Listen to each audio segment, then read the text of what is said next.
Your daughter is walking down the aisle. You've been waiting for this moment for years.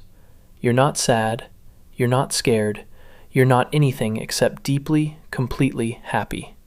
And then, without asking your permission, without any warning, water starts coming out of your eyes. A lot of it. You're smiling and crying at the same time, and so is everyone around you, and nobody finds this strange. The photographer doesn't pause. The bride doesn't stop.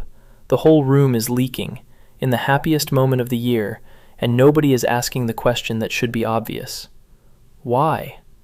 Why does your body produce water in the exact moment when nothing is wrong? Why do tears, which we associate with pain, with loss, with everything you don't want, come pouring out when you finally get the thing you do want? Today I want to tell you something that I think is going to change the way you feel about your own tears forever. Because the answer isn't psychological. It isn't sentimental. It's much older, much stranger, and much more beautiful than that. And it has almost nothing to do with you as an individual. Let's start by noticing how absolutely weird this is, because most people don't. You'll cry when your dog dies. Okay, makes sense. You'll cry when you're scared. Makes sense. Fight or flight. The body is overwhelmed. But you'll also cry when your team wins a championship, when a soldier comes home, when you see your mother for the first time in 3 years at an airport, when somebody proposes, when a child is born, when you hear a piece of music that does something to your chest you can't even describe. This isn't rare, this is universal. Every culture on Earth, every era of human history, every continent, people cry at weddings, people cry at reunions, people cry when something good happens that is too big for them. And the most honest thing about this is that nobody has ever explained it to you. You weren't taught to cry at your sister's graduation. Nobody sat you down and said, by the way, when something wonderful happens, expect tears. You just did it, the first time and every time after. So either evolution made an enormous mistake, building a system that fires in exactly the wrong moments, or we have been completely misunderstanding what tears are actually for. And the second one is closer to the truth. To see why, we have to look at the only place where we are completely alone with this trait, the rest of the animal kingdom. Here's a fact that almost nobody is told. Emotional crying, the kind where water visibly flows from the eyes because of a feeling, is essentially unique to human beings. Every mammal on Earth has tear ducts. Every mammal has tear film that keeps the eye wet. Cats, dogs, elephants, dolphins, all of them have basic functional tears. They also clearly feel emotions. We've watched elephants stand over their dead. We've watched chimpanzees grieve.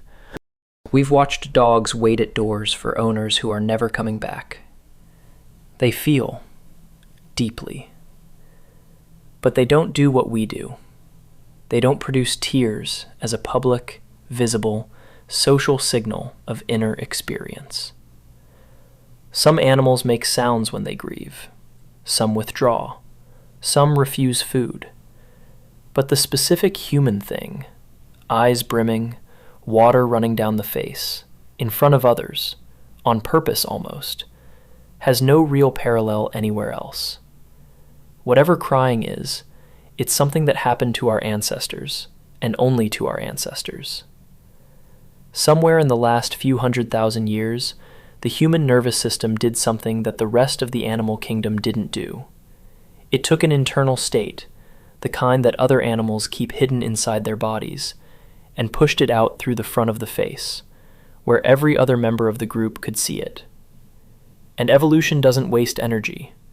If a trait this dramatic survived in us and only us, it survived because it did something. Something we needed. Something the rest of the animals didn't need quite the same way. The question is what?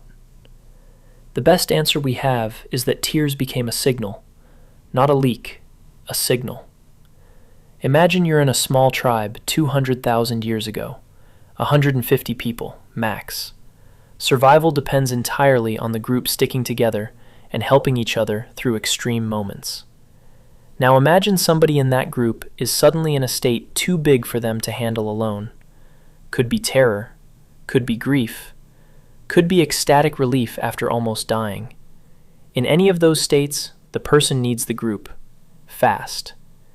And here's the problem. In a small tribe, you can't just shout, "Hey everyone, I'm overwhelmed. Come help me process this." The brain hadn't built that yet. Words came later. The body had to send the signal first. And what evolution found, somewhere along the way, was extraordinary. It made the eye, the most watched part of the human face, the place where the message would appear. Tears are perfectly evolved for one job. They make a private internal state suddenly completely visible to everyone else in the room. You cannot fake them on demand, you cannot easily hide them, and they instantly disable every defense the people around you have. When a member of your tribe started crying, every nervous system in the group received the same message at the same time. This one is in the extreme zone. Drop everything, come close, do not attack, do not test, witness, help, stay. That's what tears were built for, not to release pressure, to call the village. And here is the part that makes everything click. The ancient nervous system, the one still running quietly underneath your modern life, did not build separate signals for good extreme and bad extreme. It only knows one thing: intensity. Past a certain threshold, whatever is happening to you, it is bigger than one body can hold, and the system trips, and the call goes out. The water rises in your eyes, your throat tightens, your face changes, and everyone around you knows, without a single word, that something enormous is moving through you. The body cannot tell the difference between losing your father and watching your daughter get married in terms of the tear response. Both of them are simply too much to live alone. Both of them need witnesses. So the same ancient signal fires in the same way, from the same gland, with the same biological purpose. Come closer. Be here. This matters. This is why funerals and weddings, the two opposite ends of a human life, look the same in one specific way. Everyone is crying. The grandmother holding her newborn great-grandchild is doing something biologically indistinguishable in that moment from the grandmother burying her sister. Both are saying to the tribe, in the oldest language we have, "This is bigger than me. Witness it with me. Don't leave me alone in it. Watch this work in your own life." Think about the last time you cried from happiness. Not a movie, a real moment. A yes from someone you love. Your mother hugging you after a long time apart. The phone call where you got the news. The first time you held your child. Now ask yourself, what was actually happening in those moments? In every single one of them, you were experiencing something too big to carry by yourself. And in every single one of them, you weren't alone. There were people there. And your eyes told them, every one of them, without you choosing it. This is the moment. Be here for it. Do not look away. Do not change the subject. Witness me. And they did. Because their ancient nervous systems received the signal and responded the way they were built to respond. They moved closer. They held you. They cried with you. Even people who barely knew you. Because crying is contagious in a way that almost no other emotion is. You can be in a perfectly fine mood, walk into a room where one person is in tears, and feel your own eyes start to sting within seconds. That is not weakness. That is the tribal protocol still working perfectly 200,000 years later. One person sends the signal. The whole group enters the same emotional state. The village arrives. If this is landing for you, tell me in the comments about a time you cried from pure happiness and what was happening. I want to read these. I think they're going to be beautiful. Now here's where I want to land this for you. We live in a culture that has slowly taught a lot of us, especially in certain places and especially men, that crying is something to be embarrassed about, something to control, something to do alone, behind a closed door, so nobody sees. Pull yourself together. Don't get emotional. Toughen up. And every time someone says one of those things to you, what they're really telling you is, please don't make me feel what you're feeling. Please don't activate the tribal signal in my body because I don't know how to receive it anymore. Don't pull me closer. I'd rather stay separate. That's not strength. That's a disconnection from one of the oldest human bonds we have.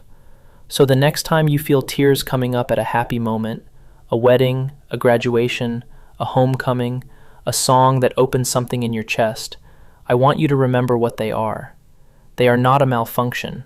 They are not weakness. They are not even really yours in the personal sense. They are an ancient call going out from your body in a language older than every word any human ever spoke, saying to the people around you, "This is enormous. Be here with me." Let them come. Let yourself be witnessed. That is what your ancestors built this system for, and it still works. Subscribe if you want more videos that quietly explain why you are the way you are. And until next time, take care of the people who cry at your good news. They are not being dramatic. They are being human in the oldest way there is.